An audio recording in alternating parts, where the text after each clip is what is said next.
नमस्कार मंडळी, हॅपी जर्नीच्या या भागात आपण जाणून घेणार आहोत फॉरेन टूरवरील इन्शुरन्स आणि आरोग्यविषयक काळजीबाबत। आता टूरचं बुकिंग करतानाच इन्शुरन्सचा विषय काढला म्हणून घाबरून जाऊ नका। ही एक साधी प्रिकॉशनरी स्टेप आहे। आपण जसं पावसात भिजू नये म्हणून छत्री जवळ ठेवतो ना, अगदी तसंच। अनेकांना वाटतं की 10-15 दिवसांसाठी कशाला हवा तो इन्शुरन्स आणि प्रीमियम। पण मंडळी, कधी-कधी एखादी लहानशी गोष्ट ही गंभीर रूप घेऊ शकते। एकतर परदेशातील औषधोपचाराचा आणि हॉस्पिटलायझेशनचा खर्च अक्षरशः लाखांमध्ये जाऊ शकतो। त्यामुळे वेळीच इन्शुरन्स केलेला बरा। आपण टूरसाठी जी रक्कम भरणार आहात तिच्या तुलनेत या इन्शुरन्सचा प्रीमियम निश्चितच लहानसा ठरतो। पण कधी बेफिक्रीमुळे किंवा ओव्हर कॉन्फिडन्समुळे पर्यटक हे पैसे वाचवायला जातात आणि ही बचत त्यांना भलतीच महाग पडू शकते। हा आमचा अनुभव आहे।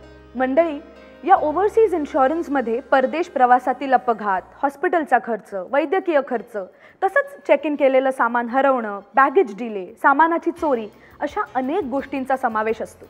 UK म्हणजेच इंग्लंड व युरोपमधील काही देशांच्या तसेच इजिप्त व दुबईच्या काउन्सिलेटने हा इन्शुरन्स सक्तीचा केलेला आहे। त्यामुळे आमच्या केसरीच्या या सहलींच्या खर्चातच इन्शुरन्स प्रीमियमचा समावेश केलेला असतो, कारण त्याशिवाय या देशांचा व्हिसाच मिळत नाही। मात्र हा प्रीमियम फक्त 59 वर्ष वयापर्यंत व्यक्तींनाच लागू असतो। आपण जर 60 किंवा अधिक वर्षांचे असाल आणि या सहलीचं बुकिंग केलं असेल तर जास्तीचा प्रीमियम भरावा लागेल। आता साऊथ ईस्ट एशिया किंवा USAच्या व्हिसासाठी अशा इन्शुरन्सची गरज नाही, पण त्यांची तशी अट नसली तरीही तो घ्यावाच असा आग्रह आम्ही जरूर करू। मंडळी, आपण केसरी मार्फत फॉरेन टूरसाठी जो मेडिकल इन्शुरन्स करता ती कॅशलेस पॉलिसी असते। या पॉलिसीचा प्रीमियम आपण आधीच भारतात भारतीय रुपयांमध्ये भरलेला असतो। त्यामुळे परदेशात आपल्याला दुखापत झाली, अपघात झाला, वैद्यकीय मदत घ्यावी लागली तर तेव्हा तिथे पैसे भरावे लागत नाही। किंवा काही इन्शुरन्स प्लॅननुसार पैसे आधी भरावे लागतात, नंतर क्लेम सेटल केला जातो। या इन्शुरन्ससाठी 70 वर्षापर्यंतच्या पर्यटकांना कोणताही मेडिकल रिपोर्ट दाखवावा लागत नाही। या पॉलिसीचा आणखीन एक फायदा म्हणजे आपण टूर बुक केलीत, इन्शुरन्स प्रीमियम भरलात, पण टूरच्या काही दिवस आधी आपल्याला एखादा अपघात झाला आणि आपण टूरवर जाणं कॅन्सल केलं तर त्याबद्दलचे कॅन्सलेशन चार्जेस हे देखील या पॉलिसीमुळे कव्हर होतात, तुम्हाला भरावे लागत नाही। मंडळी, ही पॉलिसी घेताना त्यावर नॉमिनी म्हणून अशा व्यक्तीचं नाव लिहा जी तुमच्याबरोबर टूरवर येणार नाहीये। तसंच या इन्शुरन्सचे पेपर टूरवरती बरोबर आणायला विसरू नका। तिकडे वैद्यकीय मदतीची गरज निर्माण झाल्यास ताबडतोब या पॉलिसीवरच्या टोल फ्री नंबरवर फोन करून आपली केस रजिस्टर करा। ओव्हरसीज ट्रॅव्हल इन्शुरन्स बाबतचा कोणताही क्लेम करताना इन्शुरन्स कंपनीच्या नियमांनुसार कागदपत्रांची पूर्तता करणं आवश्यक असतं। आपल्या पॉलिसीवर याबाबत दिलेल्या सूचना आधीच काळजीपूर्वक वाचून लक्षात ठेवा।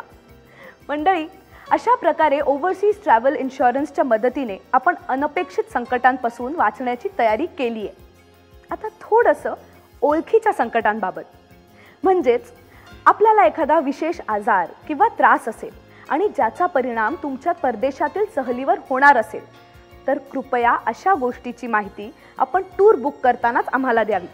त्यामुळे अशा परिस्थितीचा मुकाबला करण्यासाठी आमचे टूर लीडर तयार असतील। कदाचित आपल्याला टूरवर जाण्यापूर्वी मेडिकल फिटनेस सर्टिफिकेटही सादर करावं लागेल, पण ही सगळी काळजी आम्ही आपली परदेशवारी विना त्रास व्हावी म्हणूनच घेत असतो। मंडळी, आपल्यापैकी काही जणांना डायबिटीज, ब्लड प्रेशर किंवा अन्य कारणांसाठी नियमित औषधं किंवा इंजेक्शन घ्यावे लागत असल्यास त्याबाबतचे मेडिकल प्रिस्क्रिप्शन टूरवरती सोबत ठेवणे आवश्यक आहे। तसंच संपूर्ण टूरच्या कालावधीसाठी पुरेल इतका अशा औषधांचा साठा सोबत ठेवावा। विमान प्रवासात त्यातील आवश्यक ती आणि आवश्यक तेवढीच औषधं जवळच्या हँडबॅगमध्ये घेऊन बाकीची मात्र कार्गो बॅगमध्ये ठेवा। आपण फार उत्साहाने ही फॉरेन टूर ठरवलेली असते। एखाद्या लहानशा घटनेने आपल्या आनंदावर विरजण पडू नये म्हणून या सूचना करत आहोत। त्यामुळे घाबरून न जाता पण गांभीर्याने ह्या सगळ्या गोष्टींची काळजी घ्या आणि परदेश सहलींचा निरामय आनंद लुटा। धन्यवाद। Happy journey. केसरी टूर्स, एक अविस्मरणीय अनुभव।